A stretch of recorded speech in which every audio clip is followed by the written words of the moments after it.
Welcome to the League of Women Voters Candidate Forum for the Illinois State Representatives for the 17th and the 57th District. My name is Kirsten Stadheim. I'm the president of the League of Women Voters of Wilmette. The forum this evening is co-sponsored by the Leagues of Women Voters of Arlington Heights, Mount Prospect, Buffalo Grove, Evanston, Glenview-Glencoe, Winnetka, Northfield, Kenilworth, and Wilmette. And thank you to the Women's Club of Wilmette for hosting us this evening. I would like to let everyone know that the forum is being recorded. It will be posted in its entirety on each of the co-hosting leagues' social media platforms and in the Illinois Voter Guide. The league claims copyright ownership of any recording or transcript produced of the forum. Any other use of the recording requires the express written permission of the league. The League of Women Voters is a 104-year-old nonpartisan political organization. We do not support or oppose candidates or parties. Through education and advocacy, we stand firm in our commitment to empower voters and defend democracy. We encourage active and informed participation in government, work to increase understanding of all major public policy issues, not all major public policy issues, of major public policy issues, and provide information and support for voters during all election cycles. In addition to this forum, another powerful tool is the Illinois Voter Guide, provided by the League of Women Voters of Illinois. The guide is a nonpartisan portal for all election information, including access to your sample ballot. The guide can be found at illinoisvoterguide.org. I would like to introduce everyone to our moderator this evening, Lisa Slankard. She will explain the guidelines for tonight's forum and introduce the candidates. It should be noted that under league rules, the moderator may not reside within the election district of the candidates participating in the forum. Lisa is from the League of Women Voters Arlington Heights area. She has served on the board of her local league for 4 years as the Director of Voter Services.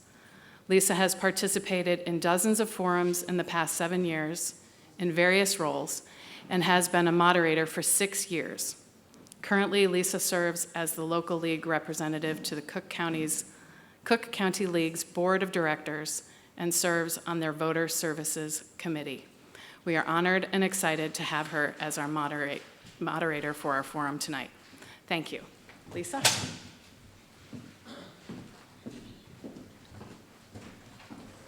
Thank you, Kirsten.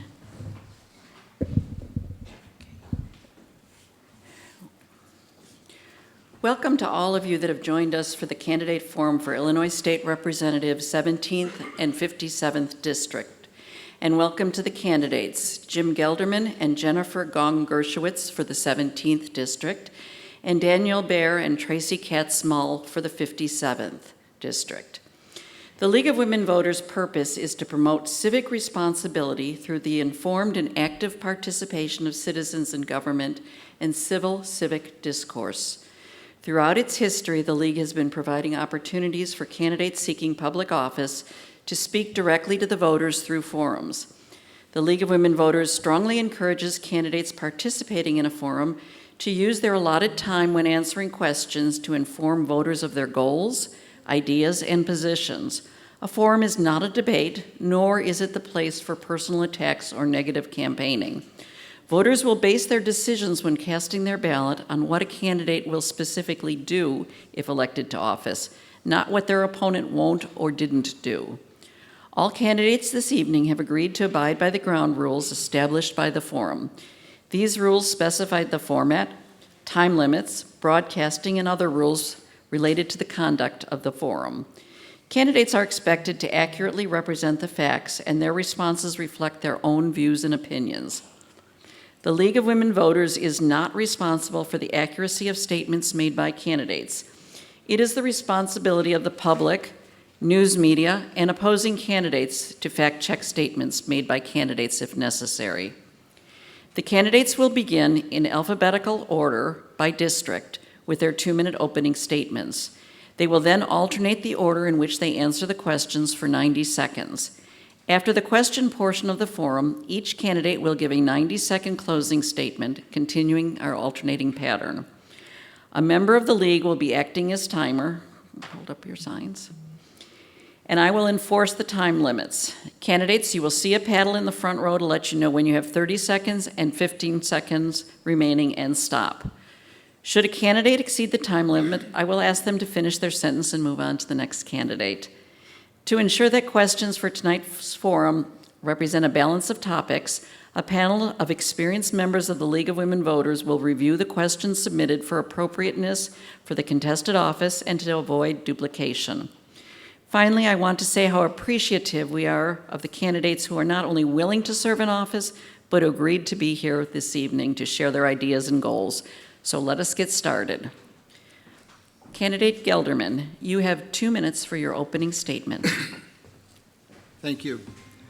I want to thank the League for inviting us here today to have an open discussion and introduce myself to the district. My name is Jim Geldermann. I'm a citizen of Illinois and not a subject of the Democrat Party. As a citizen, I consent to be governed by delegating limited powers to the government. Because of the supermajority in the state now, we are being asked to be subjugated to the powers of overwhelming rule. I was asked to run not because I had a burning desire to, but I believe as a citizen I have a duty to stand up and to serve when asked. My 5 main points are I'm running against the big crime lobby. The state has been, and the legislature has been passing bills that have been making the streets safe for criminals and have been detrimental to the safety and well-being of the citizens. I'm running against the Let's Keep Our Kids Stupid lobby. I mean, it's unacceptable that 18% of the children in the city of Chicago are literate. I'm running against the DEI lobby. You know, in the preamble and the founding documents of the Republican Party, we hold these truths to be self-evident, that all men are created equal, endowed by their creator with certain inalienable rights, those being life, liberty, and the pursuit of happiness. The DEI movement goes counter to these principles, guiding principles. I'm also running against the death lobby, the lobby that not only prenatal, but suicide, assisted suicide, and other areas that bring people into desperation that separate them from the fellowship. Thank you. Thank you. Candidate Gong-Gershowitz, your 2 minutes. Good evening, everyone. My name is Jennifer Gong-Gershowitz, and I have had the honor of representing you as your state representative for the 17th District since 2019. I ran in 2018 with a wave of women who ran for the first time in the wake of Donald Trump to protect our freedom, our environment, and our democracy, and that's why I'm still running. We've all seen the consequences of increased tension and even hatred in this community. Anti-Semitism, Islamophobia, racism, and other forms of bigotry are on the rise. As leaders and community members, we must all commit to rebuilding the bonds of community and refusing to tolerate hate of all kinds. Since 2019, I have co-sponsored and helped pass the Reproductive Health Act, the Climate and Equitable Jobs Act, the Firearm Industry Responsibility Act, and as long as I am the state representative for the 17th District, we are not going back. I currently chair the House Judiciary Civil Committee, the first Asian American woman to hold that position in the Illinois General Assembly. I've tackled complex emerging issues like AI and deepfakes, passing 4 pieces of legislation, now law, to crack down on child pornography, protect women from digital exploitation, and protect artists from the unauthorized use of their name, image, and likeness through AI. I'm proud of the progress we've made to improve the state's finances since I joined the General Assembly, and continuing that progress will require discipline, forethought, and hard choices about the state's priorities. I've never been afraid to stand up for what I believe in, and I have a record of doing exactly that. I have had the privilege of representing the community that my husband and I have raised all 3 of our boys and where we have lived for the past 20 years. Thank you. Thank you. Those were the candidates for the 17th district. We're going to move on to the 57th district now. Candidate Behr, you've got 2 minutes. All right. I want to thank the League and my fellow candidates for this opportunity to participate in this forum. And I want to say that I'm running, as you said, as State Representative of the 57th District. Why am I running? Well, I could really stand by as a spectator no more. We have a problem in that there's failed policies and failed leadership in the state that has created all kinds of problems for us. I've noticed this. I have a lot of talent to bring to the table. I have a background in economic development, and I have a PhD in applied economics, which I hope to apply to the good of the state, good of the people. We have challenges, and the challenges are we have high taxes. We have rising crime. Business climate is not good, and on top of it, we have unfunded, largely unfunded and almost insolvent pension right now. So we have some problems. And in addition to that, I had my own challenges, as did 19 other candidates, when the Democrats tried to take me off the ballot, me and 19 other candidates, with Senate Bill 2412. It didn't work because we went to court, we won in circuit and Supreme Court, and I am on the ballot. So I hope to apply some of the talent and my background. I've got a wide, extensive, deep, and broad background, which I want to bring to bear to help the state, and I thank you for participation.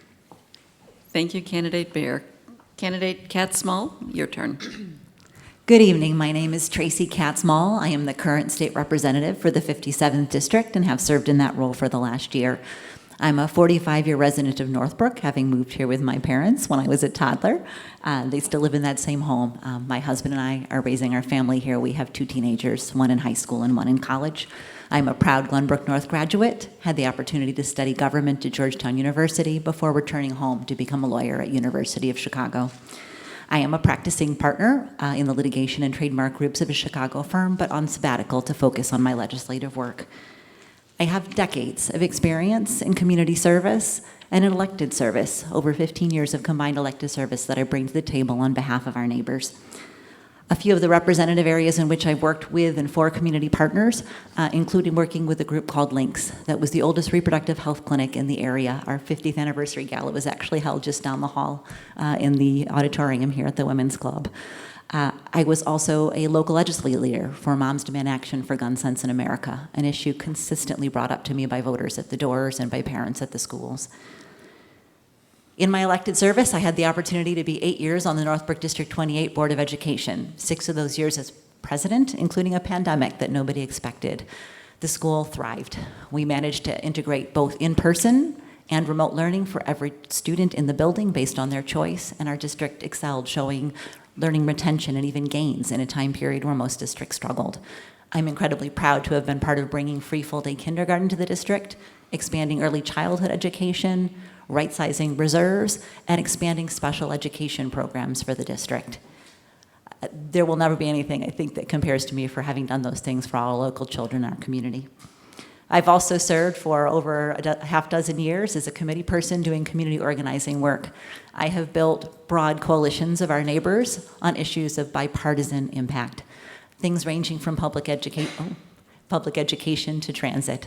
Excited to tell you more tonight about my work in Springfield. Thank you. Thank you. Now we're going to start with the questions, and we're rotating. So we're going to start with candidate Gong-Gershowitz.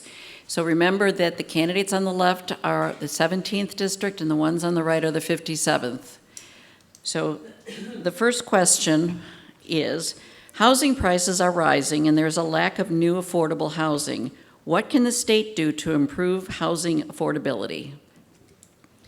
Yeah, thank you. This is something that my colleagues and I have spent a significant amount of time debating. And I think among the proposed solutions, the ones that I think make the most sense are ones that incentivize new affordable housing units and also incentivize the investment in existing housing stock to bring it up to code.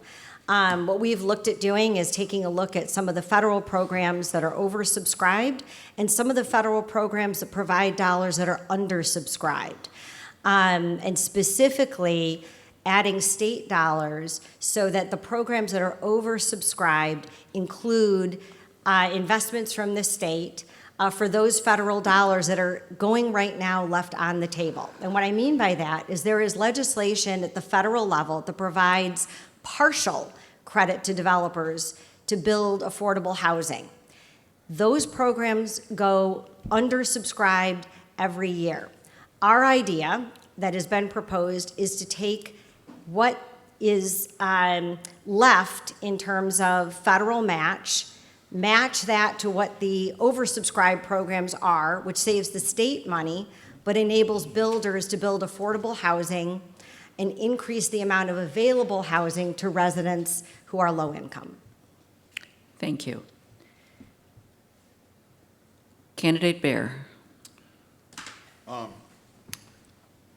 There are there's other possibilities that are available as well, known as ADUs, auxiliary dwelling units. And that can solve some of the problem. For example, with seniors, many people take their parents and put them in assisted living facilities, which are expensive and often inhumane. How do I know? Because I have a 98-year-old mother, and I know that I know the pluses and minuses of those now. However, if we put an addition onto our house, we would be able to move her into that home and take care, have proper care for her, we would be able to give her the personalized care that we know she would need. Now, however, you have to be careful with that too, because what happens to the ADU after a parent dies?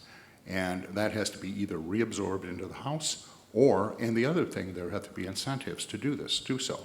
And those incentives have to come in the form of tax abatements. So that's a creative solution. We could probably do something with that. But the caveat is it cannot end up being, the neighborhood cannot be over dense as a result to put a problem as to have a problem and overwhelm infrastructure. There it is. Thank you. And I'm sorry, but I forgot to mention that if you need for me to reread the question, please just ask. Okay. Did you want it reread, or are you okay? All right. So, Candidate Katz.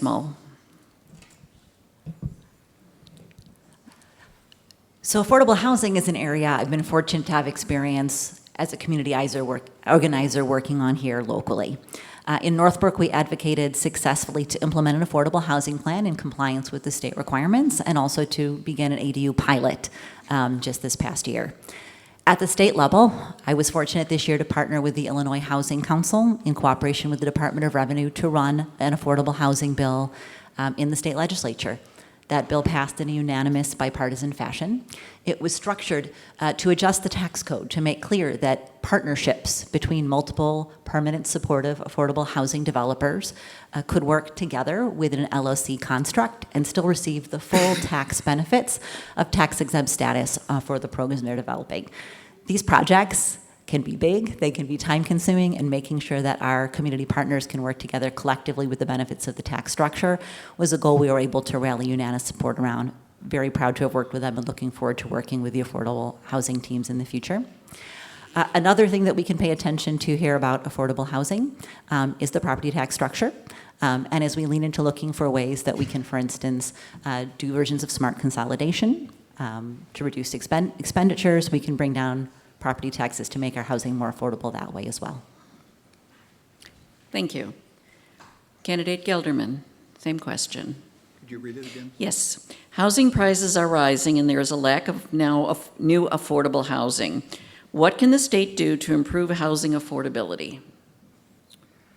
Well, I would posit that it's the state that's causing the rise in housing prices. First, one of the reasons that housing prices are being driven up here is because people are abandoning the city because of crime and the state of the schools. The second part is, as was just mentioned, the biggest driver of making housing unaffordable is property taxes. Some of our property taxes have gone up 25–50% in the last year. Seniors are applying in droves for the senior exemption based on income. When we start forcing people out of their homes to be able to live, it's insanity.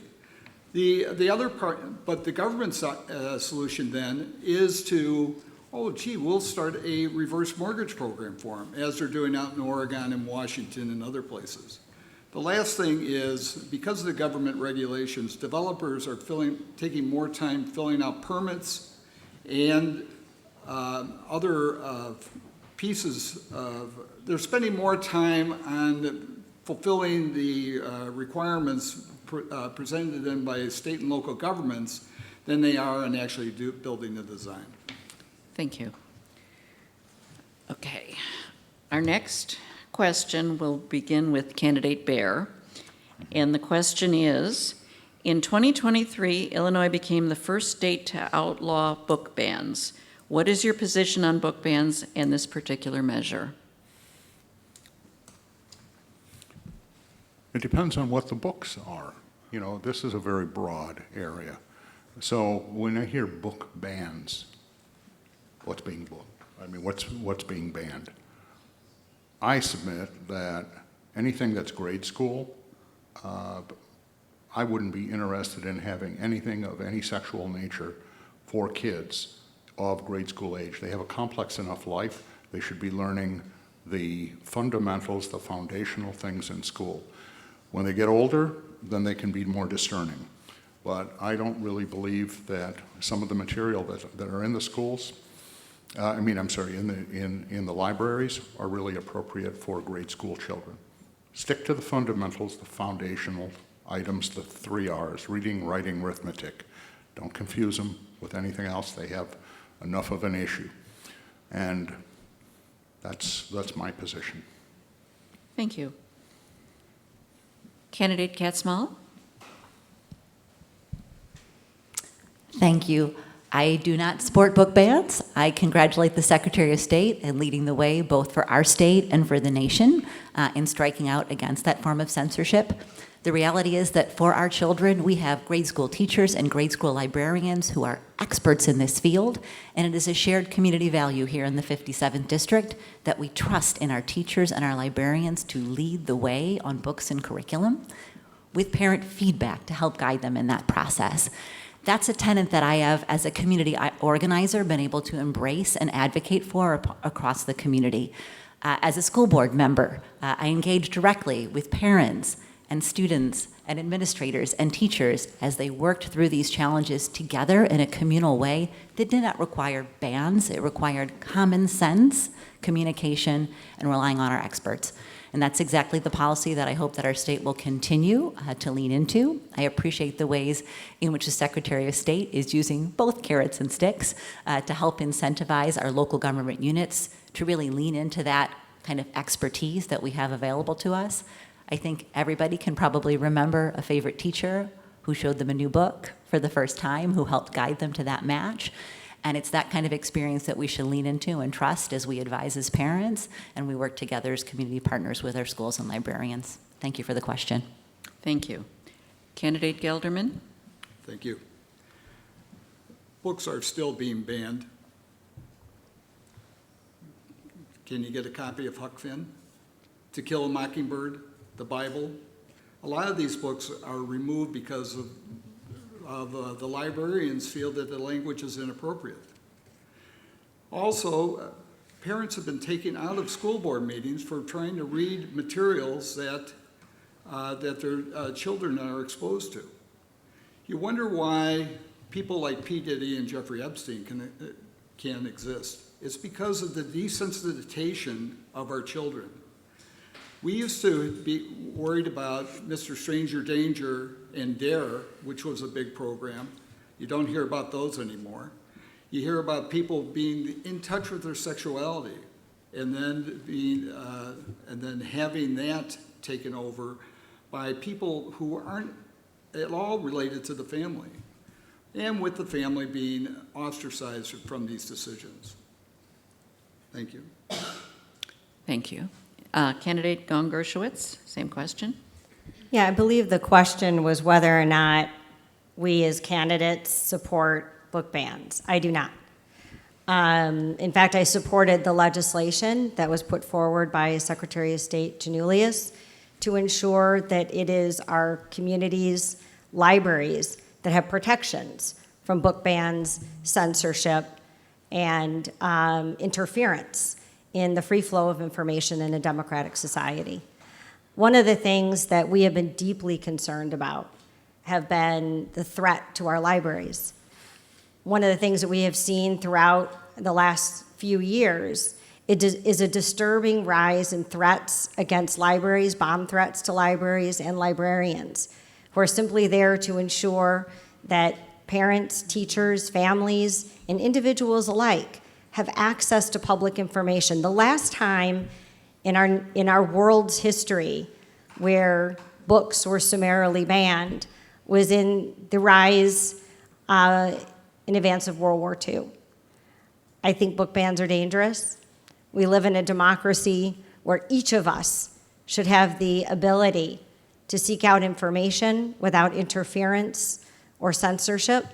As far as our children, I'm a parent of 3 boys. One of our favorite activities was going to the library together when they were little.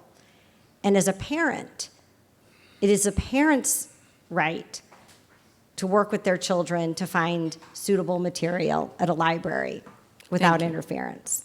Thank you. Okay, we're on to the third question. Let's see. Which should begin with Behr, right? No. Next one. Okay, Katz. Got it. Here we are. Sorry. Okay, it regards to the Safety Act. It's after a year since the implementation of the Safety Act. What do you see are the benefits and or the drawbacks of the Safety Act? And we're beginning with candidate Katz. I had the pleasure this summer to meet with our first responders, our police chiefs, and our fire chiefs to talk about the current status of the legislation. Throughout the process of developing and now refining the legislation, it is a core principle to me that we will rely on data and that we will interact with our law enforcement, our prosecutors, our public defenders, our criminal justice advocates, and all of the issue experts in these areas as we refine the law. I'll highlight 2 aspects that the data shows are working very well and that were called out in particular by our police chiefs. The first is the body camera system, which provides protection to both police officers and to individual citizens. That component specifically has been highlighted by our police officers as being a boon from this piece of legislation. Additionally, the cashless bail system has reorganized the way that we are using our pre-trial jails so that we are holding people based on their danger as opposed to their ability to pay. And so now a set of reasonable factors that have to do with, for instance, the seriousness of the crime, whether or not a weapon was used, whether a vulnerable party like a senior or a child was involved, become the deciding factors as opposed to somebody's checkbook. That's the right way to make our decisions about who's dangerous and who should be held. As we go forward, I'm going to continue to watch the data as we refine, and in particular, pay attention to the emerging adult community. I'm lucky to have been deeply involved with Lawndale Christian Legal Center, which focuses on the emerging adult community and holistic criminal justice reform that brings together pieces like social work and career training, as well as legal service, so that we have the best outcomes for our young people who deserve chances. Thank you. Candidate Geldermann, same question on the Safety Act. So, recent data released says 74% of the people released under the cashless bail either fail to show up or commit more crime. We are releasing predators back into the neighborhoods. There's no regard at all for the neighborhoods that these people prey on. And eliminating this idea of what a felony shoplifting is driving stores and businesses out of neighborhoods that need to be served, creating the food deserts that now the city wants to create their own food store chain because the major stores have had to retreat from these areas because of losses.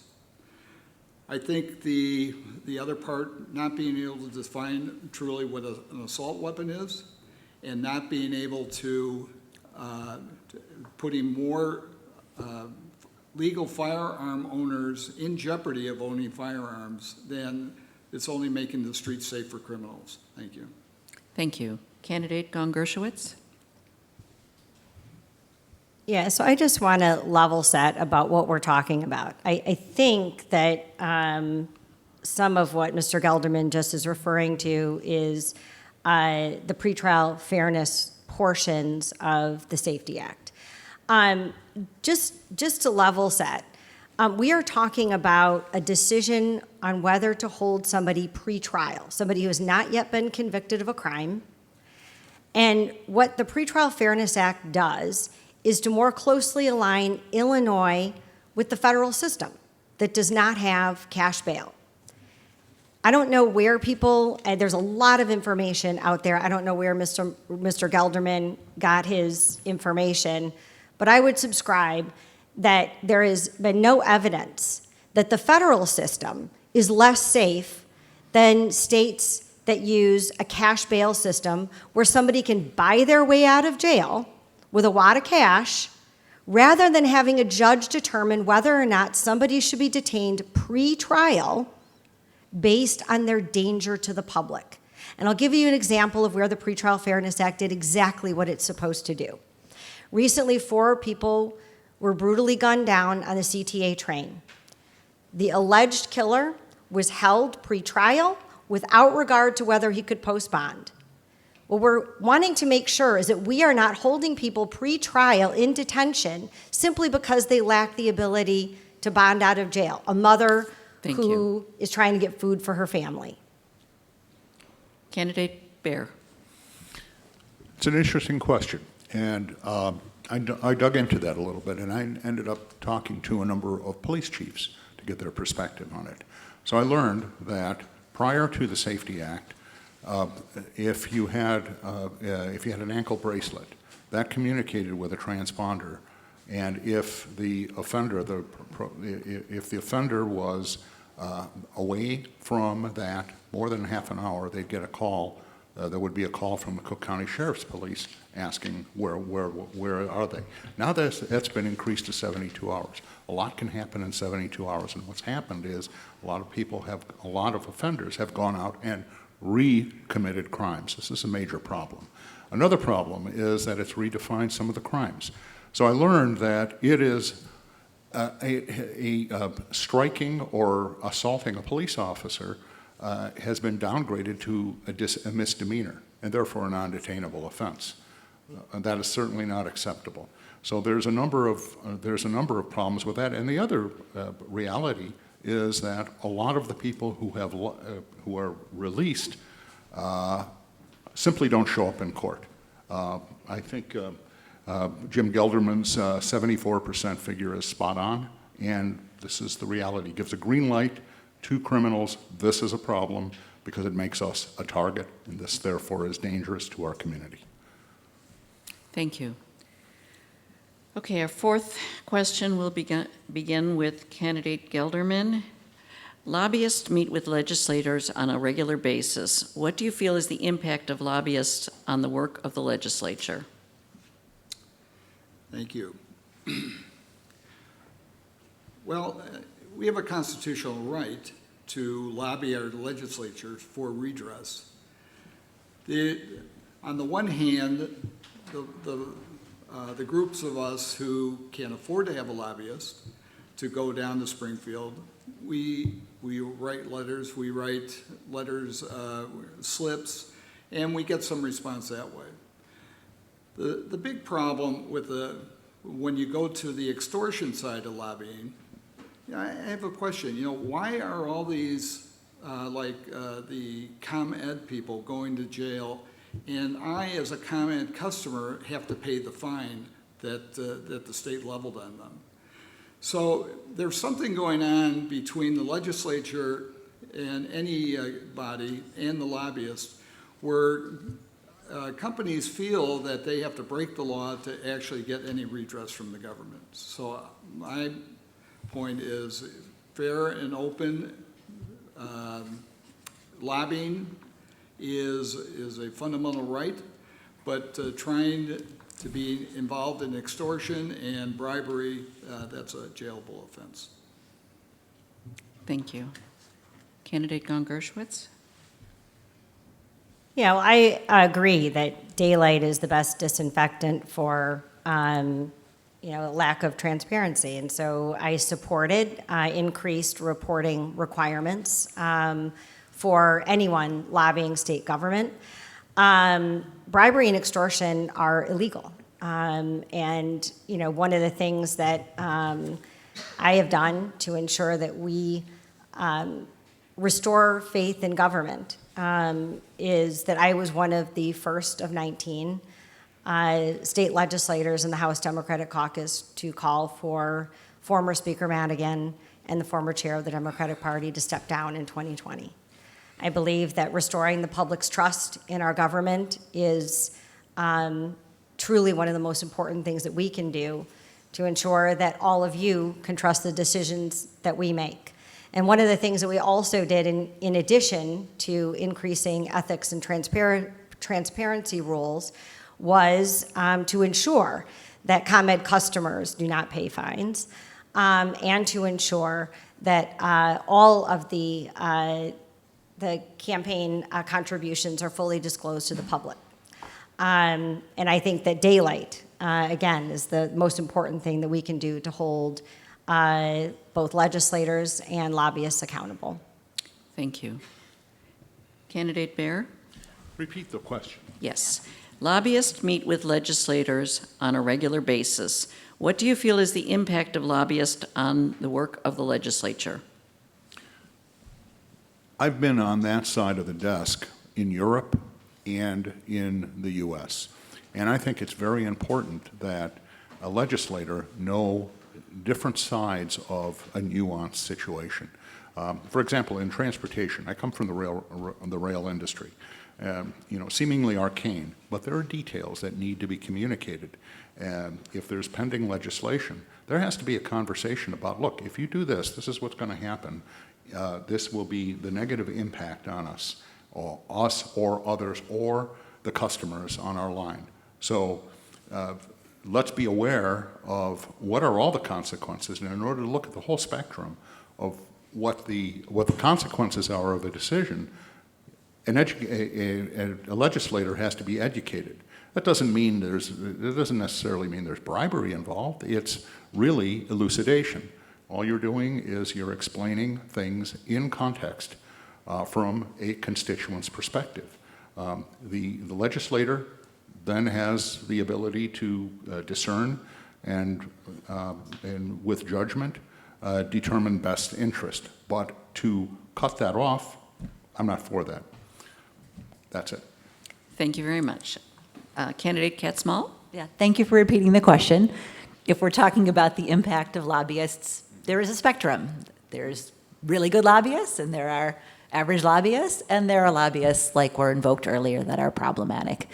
If we want to talk about how to deal with problematic lobbyists, I think first and foremost, as an attorney, I would back more robust conflict of interest laws. That's something as attorneys that we wrestle with every day. Is this somebody who is a current or past client? Is it an area where I have information? Do I have, for instance, multiple parties with conflicting interests? There aren't right now similar regulations to what attorneys deal with every day to govern our legislators, our lobbyists, and our staff. And that is something that I would support to remove the impact of lobbyists who may be bad actors. But I also do want to call out the lobbyists that are good actors. And in particular, I'll give you an example, the lobbyists who introduced me to our community-based behavioral health center. And help me dig in with them to the issue of mental health shortages in the workforce. What does this look like when we're graduating new young clinicians who could be social workers, but they can't get the supervisory hours? And so we dug in together to the Medicaid code to understand ways in which we could adjust it to allow additional supervisory hours and get people on the front lines faster to help all of our citizens who are in need. So impact varies depending on person. We should work hard to target the bad apples and look for these sorts of good advocates, especially for our nonprofit organizations who help us move the ball forward for everyone. Thanks. Thank you. Question 5 on education. This will start with candidate Gong-Gershowitz. The Illinois evidence-based funding for student success funds K through 12 districts that are most in need of funding.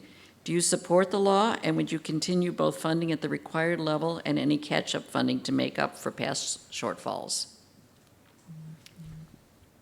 Yeah, so the evidence-based funding formula passed in 2017 is a way to more adequately ensure that resources for public education at the state level go to where they're needed most. Prior to 2017, Illinois had one of the most inequitable funding models in the state of Illinois, and what we need to do is to continue to fully fund the additional amount required as a target under the EBF statute to ensure that we put downward pressure on property taxes. There's been some discussion, I think, already about property taxes. The state does not set nor do we collect property taxes. Property taxes are levied locally by local taxing bodies like our school districts, and the lion's share of your property taxes go to public schools. Excellent public schools are one of the main reasons that people move to our districts. It's why our property values are what they are. But what's happened in the state of Illinois is that we have seen an over-reliance on property taxes over time, and that leads to districts with higher property values having better public schools and under-resourced communities having underfunded schools. EBF was designed to correct for that inequity and put downward pressure on property taxes over time. I support increasing the amount that we put into EBF so we have additional monies to continue to make sure that every child in our state has access to a high-quality public education. Thank you. Candidate Behr. I understand the purpose of that. I applaud the basic premise. However, you could pour money into the schools, but I would like to know, where does that money go?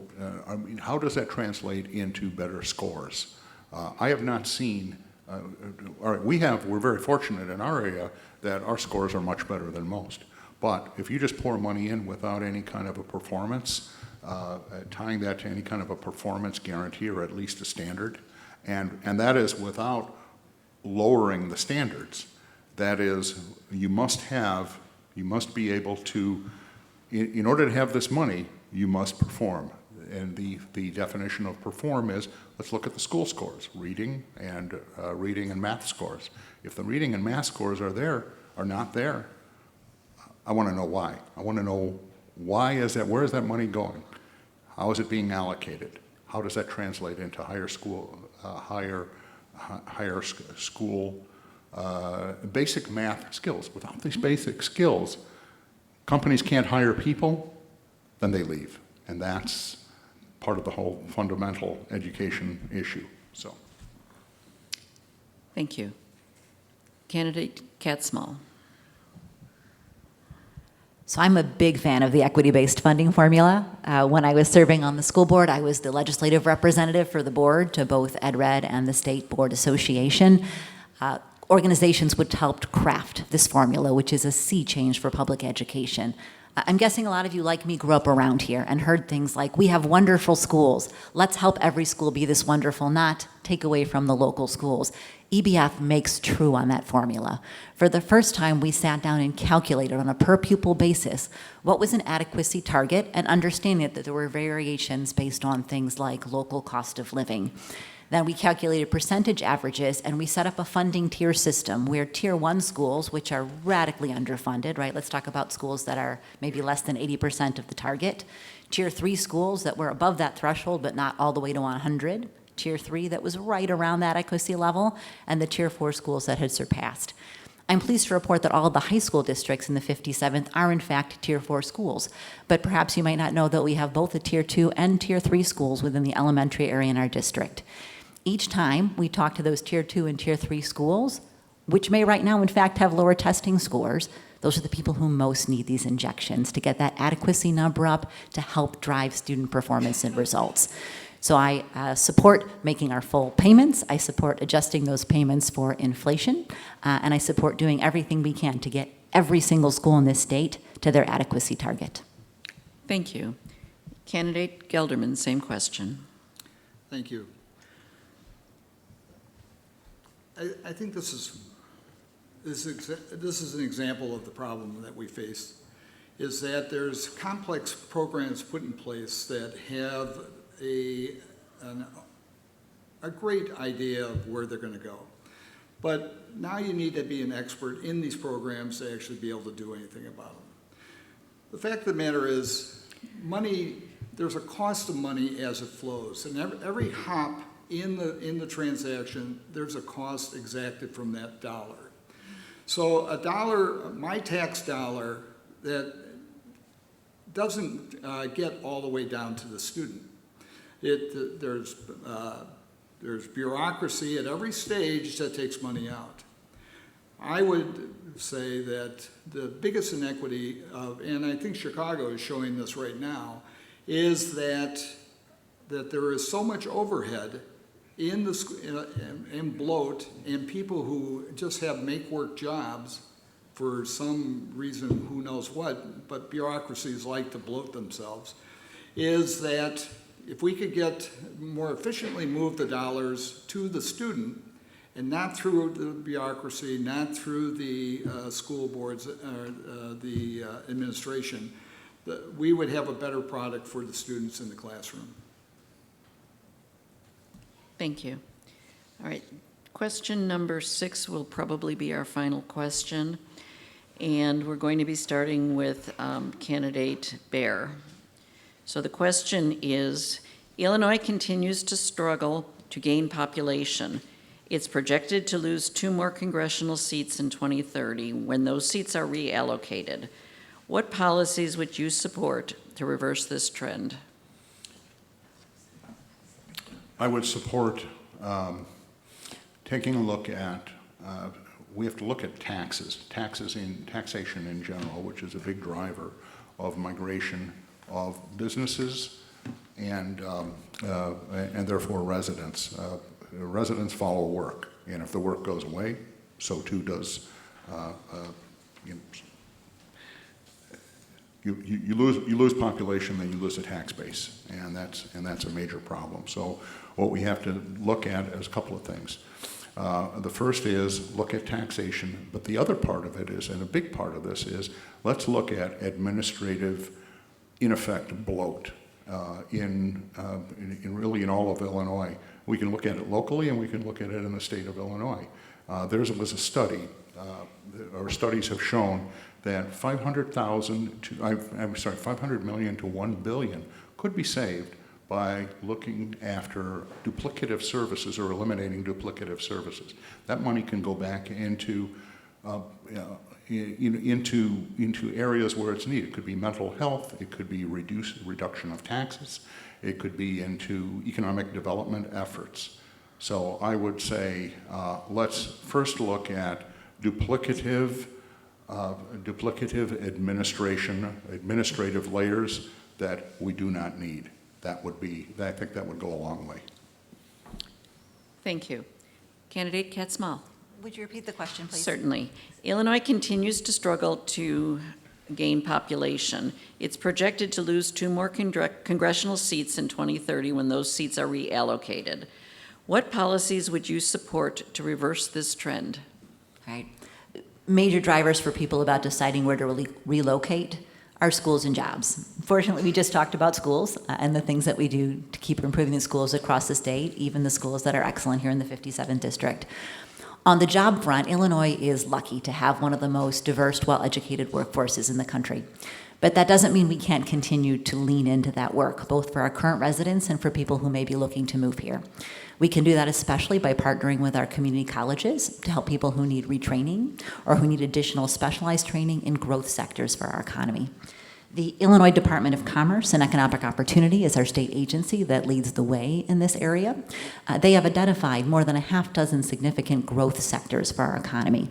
And those are areas where we as a state and as legislatures can make strategic investments. Areas like information technology, energy, agriculture, and healthcare are all community drivers where we can be putting in investments to help increase work pipelines. Not surprisingly, healthcare, the last one I targeted, is one where we hear a lot about shortages. And so looking at ways to bring and train people here for fields like nursing, nurse assistants, physician assistants, specialized technicians. These are all things that can help us drive and increase population growth and also at the same time benefit our healthcare system and our citizens as a whole. Thanks. Thank you. Candidate Geldermann. Thank you. One of the main drivers people are leaving the state, Ken Griffith is a good example of this, is the crime in the city. One of the first things that we can do coming in November is elect Bob Fioretti as Cook County State's Attorney, to actually put a prosecutor in charge and start to bring support back to the police and bring career prosecutors back into the office to put these predators back in jail. The second thing is that people are moving out is because of property taxes. People don't feel like they're getting the value for their dollar, especially as school enrollments are declining and budgets are going up and large capital expenditures are being proposed, especially the one that was just voted down in the Avoca district, where people all of a sudden saw what the increase of their property taxes were going to be and didn't understand what the benefit was. It was just another Taj Mahal that was going up in the area.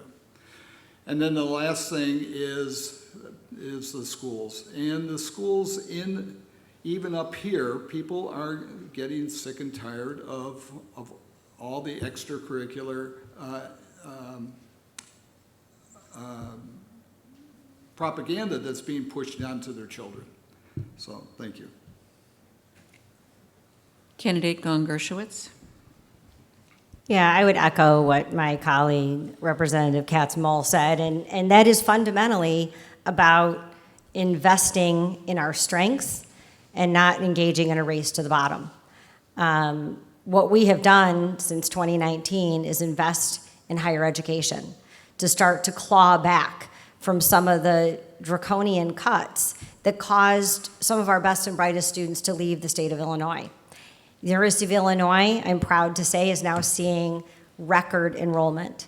We are starting to invest in the next generation. We've put EDGE tax credits on the table to ensure that we can attract new and emerging businesses in our state that are part of the green economy. By passing the Climate and Equitable Jobs Act, we are not only leading the way in Illinois to a green economy, but we're creating green economy jobs. The REV Act, for example. We're not only going to build EV vehicles here in Illinois, but we're going to build the batteries and the parts. And Rivian is a great example of investments in a workforce and in a green technology that are now being built here in Illinois. We need to continue to do more of that, and like I said, not engage in a race to the bottom. That was a recipe not for success, but in a state where we have some of the best and brightest, some of the best universities in the country. We need to continue to invest. Thank you. It's now time for closing statements, and we're going to start with District 57 with candidate Katz, who has 90 seconds for your closing statement. Terrific. Thank you so much to the League and to my fellow candidates for being here this evening. It's been my pleasure to recap some of our work from Springfield for you. I will tell you one more time that my proudest accomplishment in Springfield this year was passing 5 unanimous bipartisan bills. And they were on challenging subjects: reproductive health care, auto insurance, mental health, affordable housing, and good government consolidation. It happened because of hard work. It was a willingness to work with every committee member, within my party, and across the aisle, to negotiate when we came to tricky subjects, especially on that good government consolidation bill, right? Like, how will this affect every district? To dig in and do the work. On that instance, we reached out to every school district impacted, 90 school districts in suburban Cook County. That's my approach and that's my philosophy. I am somebody who puts in the full effort for all of my work. When I run a bill, it's because it's come to me from a constituent or an issue group that I care about and that identifies with the needs and the goals of the district. I worked this year with organizations like the American Heart Association to put a piece of legislation in the Medicaid omnibus as a freshman in my first term in Springfield. You can count on me to continue that commitment to working for the people and the nonprofits that we care about deeply here in our district, and it would be my honor to continue to serve 2 more years on behalf of my home. Thank you. Thank you. Candidate Behr, 90 seconds. Thank you to the League of Women Voters and to my fellow candidates for the opportunity to expound tonight. As I said, I can no longer remain a spectator. I want to be involved in my let me just add something parenthetically in that 65% of the moves that are made in or out of the state of Illinois are made moving out of the state of Illinois. And that's corroborated by the IRS, U.S. Census Bureau, and U-Haul, one-way rentals. So my focus would be on making government operations more thorough and efficient, not thorough, but more efficient, cutting out layers, which would free up money, which would help the pension scenario, which would in turn have implications on taxation. Taxation is one reason why, is a major reason why businesses move. When businesses move, people move with that. They move with their work. So I would say that we have some unfunded pension issues and solvency issues that have implications that are business unfriendly. It's causing us a problem.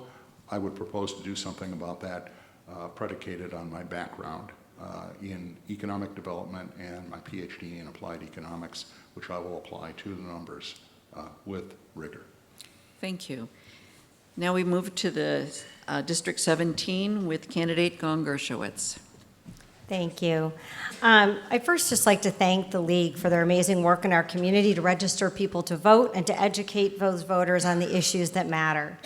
In today's hyper-partisan political atmosphere, where misinformation plays such a nefarious and pernicious role, it's more important than ever that organizations like the League of Women Voters provide opportunities like this for all of you to hear from candidates directly. And thank you also for putting out the voter guide so that people have an opportunity to hear from us about the issues that matter to them and their families. So thank you for being a pillar of democracy. We've heard a lot tonight about a wide range of issues, and I think I always want to just level set at where we started. When I came into office in 2019, Rauner had dug us into a very, very deep hole. And when you're in a hole, one of the first rules is don't keep digging. And so when we came in, we have begun to build back the state of Illinois, earning 9 credit ratings upgrades since 2019. We have a lot more work to do.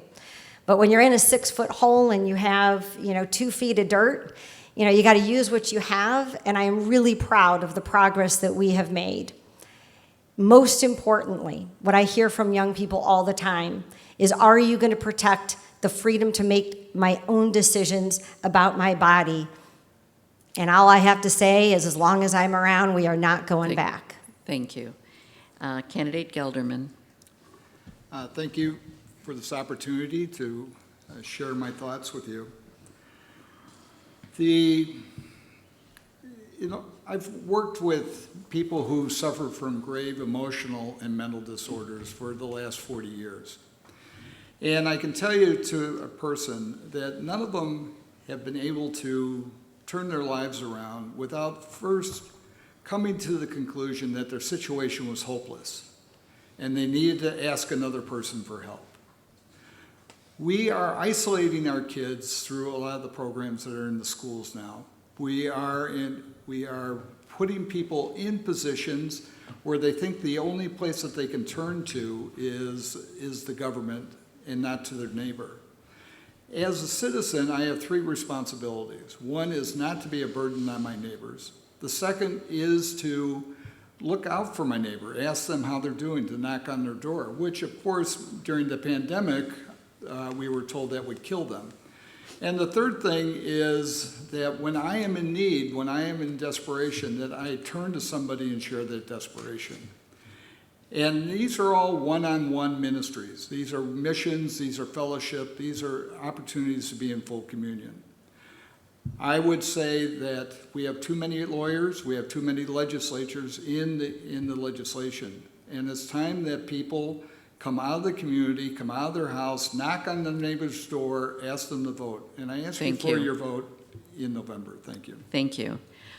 On behalf of the community, thank you for being with us this evening. Also, thank you to the Women's Club of Wilmette for hosting this event and to Glenview Cable TV for its support of the presentation of this forum. Our democracy thrives when all of us are engaged. Attending or watching a candidate forum is an excellent way to be empowered to join discussions on local issues and make your voice heard on Election Day. We hope that each of you will vote and inspire your family, friends, and neighbors to do the same. A recording of this forum will be posted on the League of Women Voters website and on the websites of the other leagues within 17th and 57th state representative districts. Candidates, we wish you the very best on the campaign trail. Thank you all, and I believe there is an informal meet and greet to meet the candidates. Thank you. Thank you.